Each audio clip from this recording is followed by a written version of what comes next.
지난 한 주간 하나님의 은혜 가운데 평안하셨습니까? 우리의 머리털까지 세심마 되신 하나님, 참 세밀한 손길로 우리 모든 삶을 주관하시고 또 우리 마음을 인도해 주셔서 오늘 기쁜 마음 또 감사의 마음으로 예배 자리에 참여했습니다. 드려지는 한 시간의 예배지만 우리 삶의 가장 중요하고 복된 시간으로 하나님께 올려드리는 영적 예배, 우리의 거룩한 산제사로 올려지는 복된 예배 되어지기를 주님의 이름으로 축복합니다. 아멘. 자, 우리 옆에 있는 분들 앞뒤로 한번 같이 반갑게 인사 나누십시다. 참 잘 오셨습니다. 축복합니다. 사랑합니다. 감사합니다. 오늘은 하나님의 일과 교회의 사역 네 번째 마지막 시간으로 사역의 열정에 대한 말씀입니다. 우리는 그동안 사역의 법칙을 주제로 어떻게 사역을 해야 하는가에 대한 구체적인 원리를 배웠습니다. 그동안의 설교 제목만 기억해도 유익하겠습니다.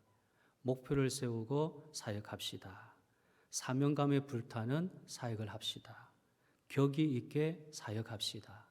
자, 오늘은요, 마지막까지 최선을 다해 사역합시다 입니다. 여러분, 우리가 교회에서 직분을 맡고 사역을 감당하는 거룩한 일들이 좋은 결과가 될 수 있으려면 세 가지를 잘해야 됩니다. 첫째가 의식입니다. 의식이란 마음과 행동을 움직이는 능력입니다. 하나님의 사역을 잘 하려면 믿음과 은혜로 하기보다는 뚜렷하게 인식하는 이 정신과 사상이 있어야 됩니다. 믿음이 좋으면 열심히 하고 시험이나 어려움이 올 때 피하게 된다면 주의 사역을 잘할 수 없습니다. 둘째는 태도지요. 사역을 하는 태도가 탁월해야 됩니다. 중심을 바치고 최선을 다하는 모습으로 한다면 사역을 잘할 수 있습니다. 셋째는요, 열정입니다. 열정이란 무엇인가를 이루어내겠다고 하는 최고의 다짐입니다. 그래서 사역의 법칙 마지막 말씀이 사역을 할 때 백없이 습관적이고 의욕상실로 하지 말고 참 불타는 열정으로 하면 사역을 잘할 수 있고 좋은 결과를 얻게 되는 것입니다. 자, 사도 바울은 주의 사역을 형편에 따라 되면 열심히 하고 안 되면 그만두는 식의 태도로 일하지 않았습니다. 그는 무엇을 하든지 하나님 부르심에 대한 바른 의식, 그리고 그 일에 대한 진정한 태도, 그리고 반드시 달성해야 되는 목표에 대한 이 뜨거운 열정이 사로잡혀서 결국 하나님의 뜻을 이루었습니다. 그는 교회를 세울 때마다 강조하는 신앙의 특징들이 있는데요. 바울이 세운 첫 번째 교회가 빌립보 교회입니다. 자, 오늘 본문 말씀을 보면 바울이 어떤 자세로 주의 일에 임했는지를 알 수가 있습니다. 자, 20절, 21절입니다. 나의 간절한 기대와 소망을 따라 아무 일에든지 부끄러워하지 아니하고 지금도 전과 같이 온전히 담대하여 살든지 죽든지 내 몸에서 그리스도가 존귀하게 되게 하려 하나니 이는 내게 사는 것이 그리스도니 죽는 것도 유익함이라. 사도 바울에게는 어느 일에든지 담대히 살든지 죽든지 그리고 사는 것이나 죽는 것이나 두려움 없이 그가 바라보고 살아가는 확실한 것과 그를 불타게 만들었던 열정이 있음을 느낄 수 있습니다. 살고 죽는 것에 두려움이 없이 사는 사람은 모든 환경과 사람의 영향권 밖에 있는 사람입니다. 한 번 더 말씀을 드립니다. 이런 교회는 건물로 존재하는 것이 아니라 일로 존재하는 것입니다. 하나님의 일을 위하여 사람들이 교회에 소속되고 그 일을 통하여 기쁨과 복을 얻습니다. 그런데 교인들이 어려움을 당하는 것은 일의 무게보다 환경과 사람의 무게입니다. 부지런히 봉사하고 열심히 일을 하다가 갑자기 멈춥니다. 일이 힘들고 어려워서가 아니라 사람 때문입니다. 자존심 상하게 하는 행동, 의견의 불일치, 감정의 대립, 생각의 차이, 일하는 방법들의 충돌로 인하여서 환경과 사람의 영향권에 벗어나지 못하는 사람이 있습니다. 바로 빌립보 교회 성도들에게 사도 바울이 그 벽을 깨트릴 수 있는 것이 무엇인가를 가르쳐 주고 있습니다. 일하다가 넘어지고 더 이상 다른 영적 세계를 맛보지 못하고 올라갔다가 내려가고 또 그 생활을 반복하게 되는 것은 잠시 뜨거워졌다가 급히 식어지는 영적 습관 때문에 그렇습니다. 이 습관 때문에 늘 반복적인 생활을 하는 것입니다. 열심히 했다가 사그라들고 영적인 세계를 맛보지 못하는 이러한 모습들이 자꾸만 반복되는 것은 영적 습관 때문입니다. 그리고 이런 사람은 아직 사역의 열정, 열의, 열망으로 준비되지 못한 사람입니다. 일을 하면서도 불안하고 열심히 하면서도 마음이 나뉘어지고 그 하나에 100% 올인하지 못하는 이유가 열정의 문제입니다. 주의 사역을 하는 사람, 제자이든 사도이든 목사이든 교사이든 참 열정이 넘쳐야 하는 것입니다. 왜 마지막까지 최선을 다해 일하지 못하는가? 이런 대답은 열정이 마지막까지 가지 못하고 중도에서 사라지기 때문입니다. 그래서 쉬지 말고 기도하라, 범사에 감사하라, 항상 기뻐하라 하는 이유가 열정을 유지하기 위해서 그렇습니다. 기도하지 않으면 하나님을 일을 할 수 있는 열정이 식습니다. 죽습니다. 그러나 기도하면 열정이 살아납니다. 전도하고 봉사하고 예배드리면 열정이 살아납니다. 그래서 사도 바울은 열정에 사로잡히기 위해서 영적 무장을 한 사람입니다. 그러면 오늘 사도 바울이 어떤 열정을 소유한 사람입니까? 첫째, 모든 동기가 복음 전파로 불타는 열정입니다. 모든 동기입니다. 복음 전파로 불타는 열정이 바울이 소유하고 있는 열정인데, 사도 바울이 빌립보서를 기록할 때 그는 로마 감옥에 투옥된 상태였습니다. 그러나 이미 바울은 주의 사역을 한다는 것이 무엇인가를 알았습니다. 교회를 세우는 것이나 세상에 복음을 전하는 것은 쉽지 않은 일이라는 것이지요. 그렇기 때문에 그의 상황이 최악이라 할지라도 이것은 복음을 위하여 당연한 것이라고 받아들였습니다. 자, 우리는 어떻습니까? 어려운 상황이나 극도로 위험한 상태가 되면 사역을 하지 않겠다고 결정을 해버립니다. 그래서 기도할 때도 문제가 없고 아프지 않고 시험이 없고 모든 것이 풀리고 생각하는 대로 길이 열리면 주의 뜻으로 알고 주의 일을 하겠다는 것입니다. 그런데 이것은 사도 바울과 정반대의 신앙입니다.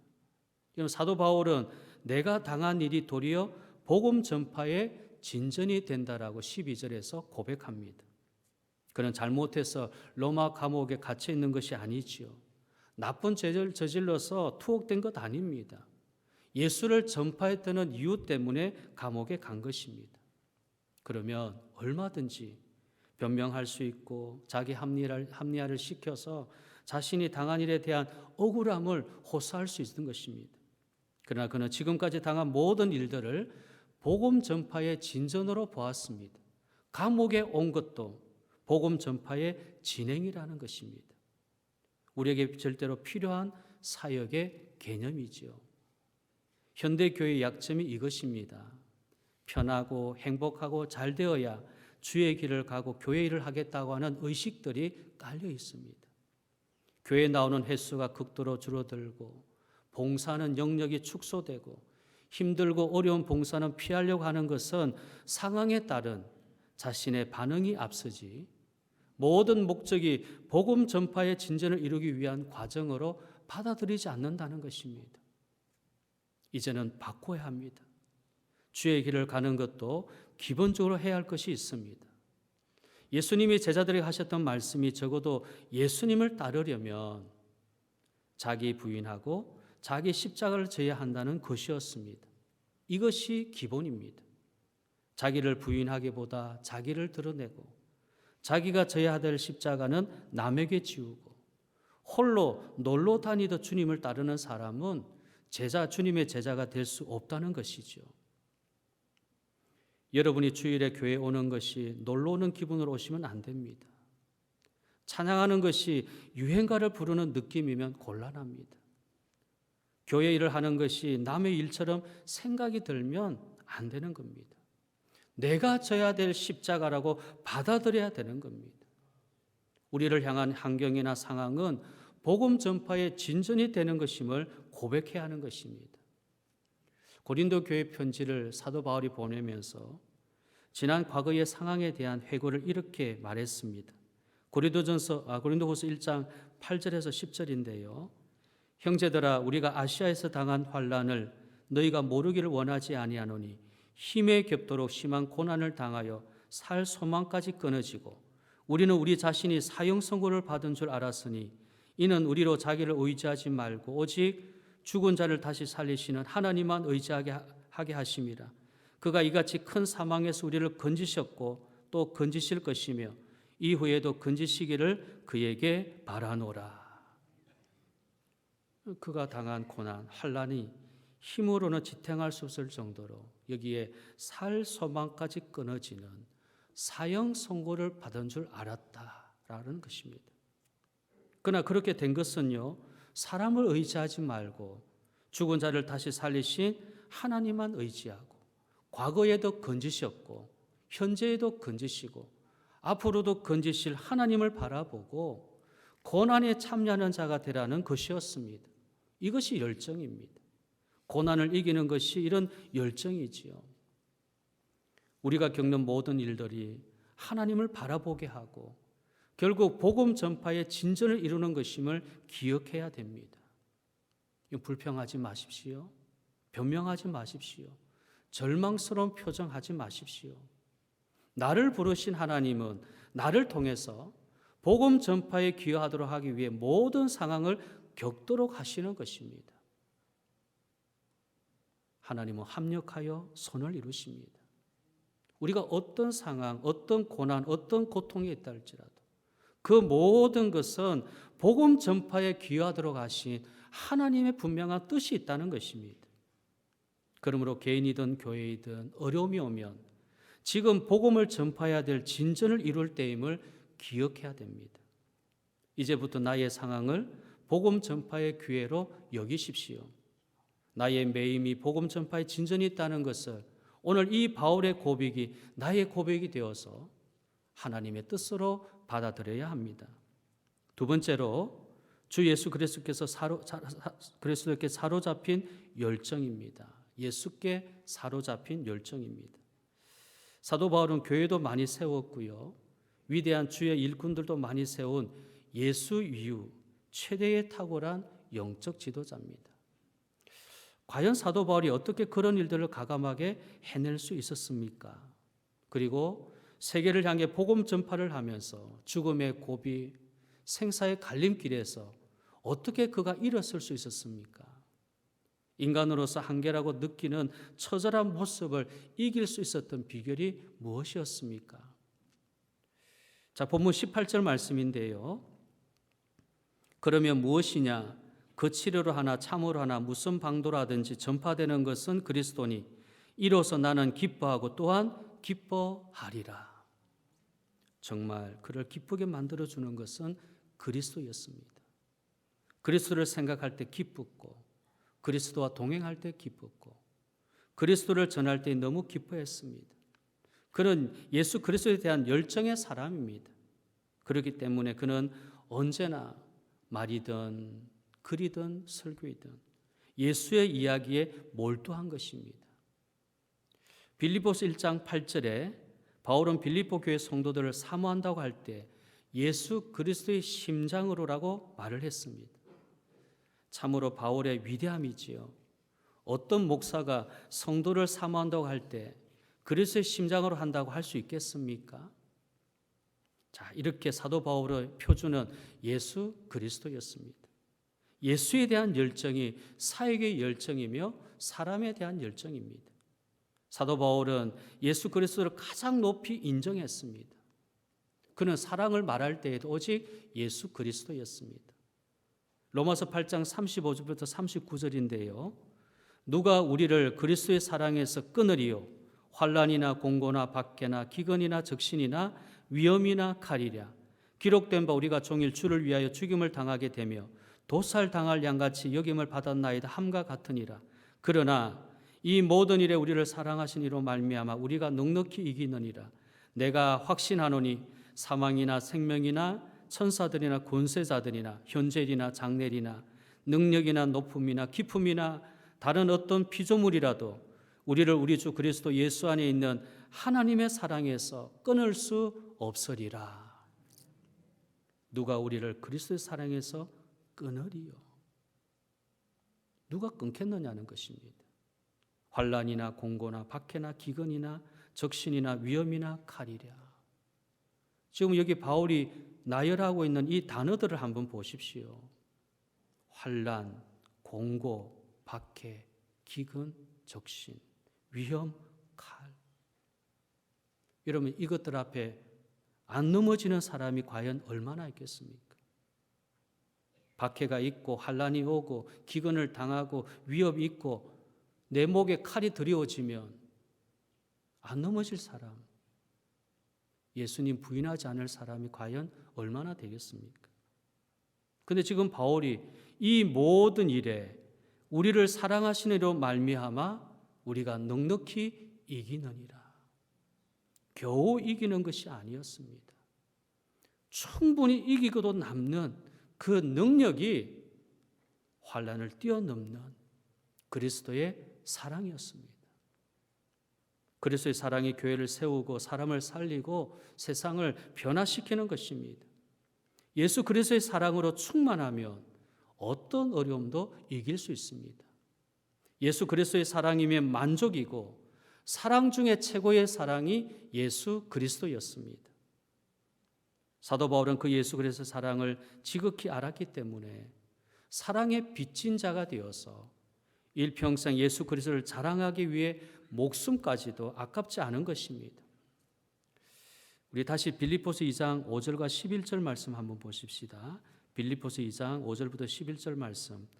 너희 안에 이 마음을 품어라. 곧 그리스도 예수의 마음이니 그는 근본 하나님의 본체시나 하나님과 동등됨을 취할 것을 여기지 아니하시고 오히려 자기를 비워 종의 형체를 가지사 사람들과 같이 되셨고 사람의 모양으로 나타나사 자기를 낮추시고 죽기까지 복종하셨으니 곧 십자가에 죽으심이라. 이름으로 하나님이 그를 지극히 높여 모든 이름 위에 뛰어난 이름을 주사. 10절 11절 우리 함께 읽겠습니다. 하늘에 있는 자들과 땅에 있는 자들과 땅 아래에 있는 자들로 모든 무릎을 예수의 이름에 꿇게 하시고 모든 입으로 예수 그리스도를 주라 시인하여 하나님 아버지께 영광을 돌리게 하셨느니라.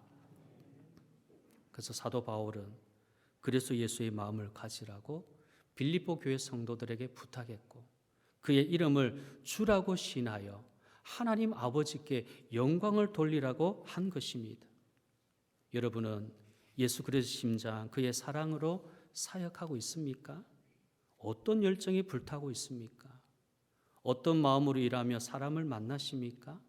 어떤 사랑으로 채워져 있습니까? 누구의 이름이 위대합니까? 대답은 예수 그리스도입니다. 나의 모든 시선을 예수 그리스도에게 집중하십시오. 그를 만나십시오. 그의 마음을 품으십시오. 그의 사랑을 배우십시오. 그렇게 하면 못할 일이 없고 할 수 없는 일이 없습니다.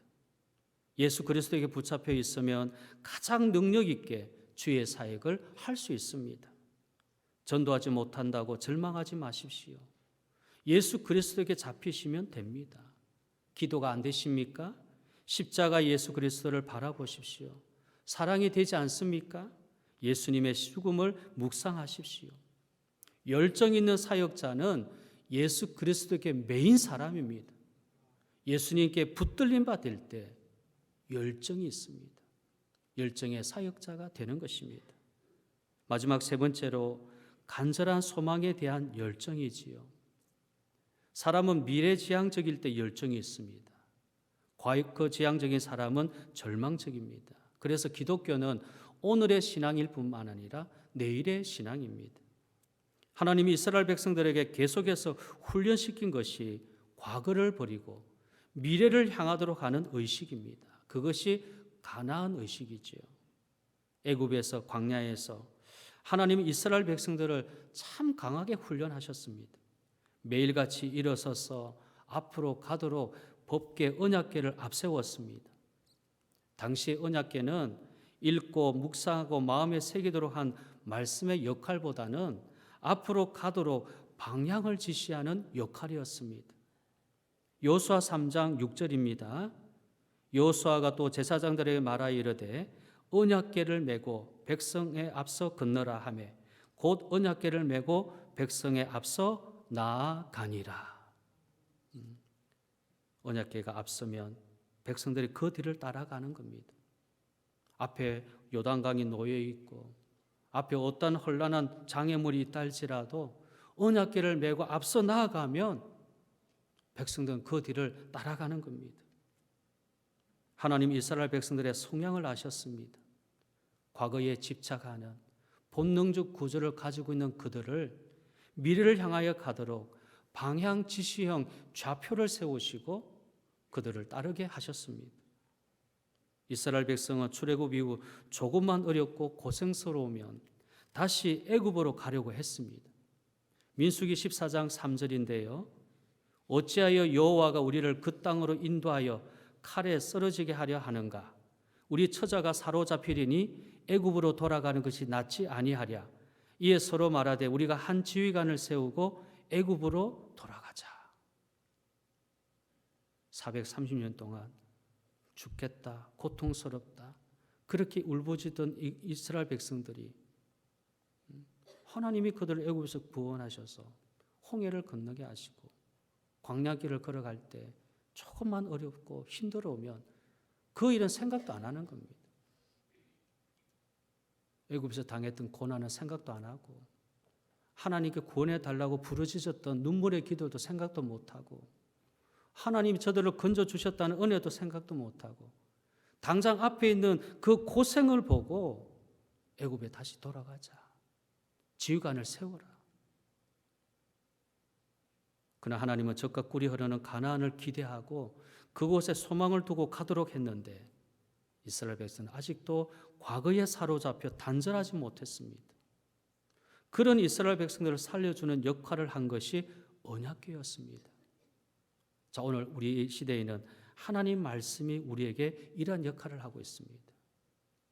우리는 성경을 통해서 말씀을 통해서 앞으로 어디를 나아가야 되는지를 볼 수 있게 하는, 그래서 말씀을 우리가 늘 묵상하고 말씀을 통해서 믿음도 가지는 것도 있겠지만 이 말씀이 우리 앞길에 우리 앞으로 가야 할 길을 보여주는 바른 길로 제시하는 그러한 역할을 하는 겁니다. 여러분, 성경에서 무서운 경고는 과거에 매여 있는 겁니다. 그것은 뒤를 보는 것과 같죠. 롯의 아내는 이런 비극의 주인공이었습니다. 하나님께서 타락한 소돔과 고모라를 멸하시는 장면이 창세기 19장 23절에서 26절에 소개되고 있습니다. 창세기 19장 23절 롯이 소알에 들어갈 때 해가 돋았더라. 여호와께서 하늘 곧 여호와께로부터 유황과 불을 소돔과 고모라에 비같이 내리사 그 성들과 온 들과 성에 거주하는 모든 백성과 땅에 난 것을 다 엎어 멸하셨더라. 롯의 아내는 뒤를 돌아보았으므로 소금 기둥이 되었더라. 롯의 아내는 앞을 보지 않았습니다. 위를 보지 않았습니다. 사라져 버릴 것, 이미 지나간 것에 대한 동경에 사로잡혀 있었습니다. 그래서 하나님은 그를 소금 기둥이 되게 하신 것입니다. 예수님도 같은 말씀을 하셨습니다. 누가복음 9장 62절에 예수께서 이르시되 손에 쟁기를 잡고 뒤를 돌아보는 자는 하나님 나라에 합당하지 아니하니라 하시니라. 왜 뒤를 돌아보는 것이 나쁜 것입니까? 그것을 교훈 삼으면 좋지 않겠습니까? 근데 그런 의미가 아니지요. 하나님이 바라시는 것은 기대와 소망입니다. 기대와 소망이란 앞을 보는 사람에게만 있습니다. 초대교회 성도들이나 계시록에 등장하는 최후의 성도들에게 부탁하는 말씀의 공통점은 바로 기대와 소망입니다. 베드로후서 3장 12절 13절입니다. 하나님의 날이 임하기를 바라보고 간절히 사모하라. 그날에 하늘이 불에 타서 풀어지고 물질이 뜨거운 불에 녹아지려니와 우리는 그의 약속대로 의가 있는 곳인 새 하늘과 새 땅을 바라보도다. 하늘도 그때에는 다 풀어지고 물질도 다 녹아진다는, 영원히 있을 것 같은 하늘도 다 풀어지는 것입니다. 이 땅의 모든 물질들이 다 녹아집니다. 그래서 우리는 이 땅을 바라보는 것이 아니라 영원히 임하는 하나님의 나라를 바라보고 의가 있는 새 하늘과 새 땅을 바라보면서 오늘 우리가 기도와 소망 가운데 믿음을 지키고 사는 것입니다. 사도 바울의 신앙과는 미래를 향한 기대와 소망이지요.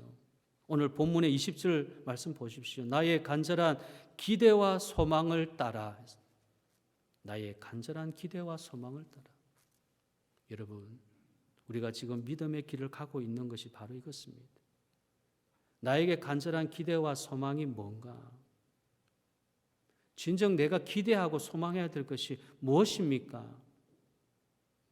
세상에 없어질 것입니까? 이미 사라져 버린 것입니까?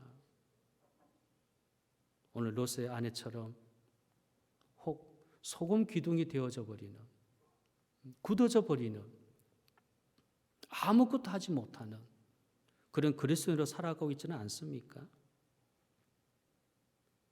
아무 일에든지 부끄러워하지 아니하고 지금도 전과 같이 온전히 담대하여 살든지 죽든지 내 몸에서 그리스도가 존귀하게 되게 하려 하나니 이는 내게 사는 것이 그리스도니 죽는 것도 유익함이라. 지금 빌립보 감옥에서 바울이 보고 있는 그런 영성입니다. 감옥 밖을 내다보면서 자기가 어떻게 될지 아무것도 모르는, 죽음이 온다 할지라도 그 죽음은 나에게 유익할 것이다. 내게 사는 것은 그리스도이기 때문에. 왜 그가 사는 것이나 죽는 것에 대한 두려움과 불안함 없이 담대하게 살 수 있었던 것은 미래에 가지는 이 기대와 소망 때문입니다. 오늘 교회에 필요한 열정은 미래를 보는 기대와 소망입니다. 기대와 소망은 같은 의미지요.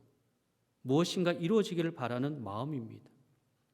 사역할 때 모두가 품어야 될 마음은 서로가 미래에 이루어질 것에 대한 기대, 소망입니다. 우리 교회를 향한 것도 기대와 소망이고, 사람이나 사역이나 그런 마음으로 하면 감동이 있고 역동적인 교회가 되는 것입니다. 포기하거나 좌절하거나 절망하는 것은 과거를 보기 때문입니다. 그러면 열정이 식습니다. 그러나 미래를 보면 밝습니다. 할 수 있습니다. 가능합니다. 교회의 부흥, 사역의 열매, 사람에 대한 간절한 기대와 소망을 꼭 품으실 수 있기를 바랍니다. 이제부터 우리 교회는 기대감으로 가득 차야 됩니다. 부족함이나 나약함을 보는 마음을 고쳐야 됩니다. 예배에 대한 기대를 갖고, 교회에 대한 기대를 갖고, 미래에 대한 기대를 갖고 나아가십시다. 여러분, 성경은 믿음을 말하면서 믿음은 바라는 것들의 실상이라고 했습니다. 바라는 것들의 실상. 이것이 믿음입니다. 뭔가 큰 것이라고 여러분 생각하지 마십시오. 바라는 것들에 대한 실상. 미래에 대한 기대와 소망은 사람을 열정 있게 살도록 만들어주는 겁니다. 어떤 사역을 하든지 어떤 사람과 함께 하든지 이 기대와 소망을 하면 여러분 신바람 나게 되어 있습니다. 미래의 주인공은 열정의 사람입니다. 교회 필요한 일꾼은 열정에 사로잡힌 사람입니다. 전도의 열정, 기도의 열정, 예배의 열정, 헌신의 열정, 그리고 그 무엇보다 중요한 미래의 열정이 우리로 하여금 뜨겁게 사역하게 하고 열개가 가득한 교회로 세우게 되는 겁니다. 여러분, 열정이라는 것은 오늘 사역하는 사람들에게 가장 필요한 캐릭터입니다. 이제부터 이런 열정으로 일하십시오. 첫째, 모든 동기가 복음 전파의 열정이 되게 하십시오. 둘째, 주 예수 그리스도께 사로잡힌 열정이 되게 하십시오. 셋째, 간절한 기대와 소망의 열정이 되게 하십시오. 그러므로 우리는 우리가 맡은 직분과 일에 대해서 마지막 이루어지기까지 최선을 다해서 하나님 앞에 쓸 때에 부끄럽지 아니하는 자랑스러운 주의 일꾼들이 다 되어지기를 바랍니다. 여러분 기억하십시오. 나를 여기까지 인도하신 이유는 할 수 있는 일이 있기 때문에 그렇습니다. 오늘 우리에게 할 수 있는 일이 있기 때문에 하나님은 여기까지 나를 인도하신 것입니다. 할 수 있도록 맡겨주신 귀한 일들 충성스럽게 감당해서 오늘도 어떤 어려움과 고난 속에서도 희생을 우리가 가하지 않고 피하지 않고 어떤 어려움 속에 나는 하나님 앞에 내가 사역자로 주님의 일들을 해 나가는 일꾼으로 내가 충성스럽게 해야 되겠다라고 하는 다시 한번 다짐을 갖고 그래서 하나님의 나라와 교회와 우리 자신에게 큰 유익이 되는 복된 우리 성도 우리 모두가 되어지기를 주님의 이름으로 축복합니다. 아멘.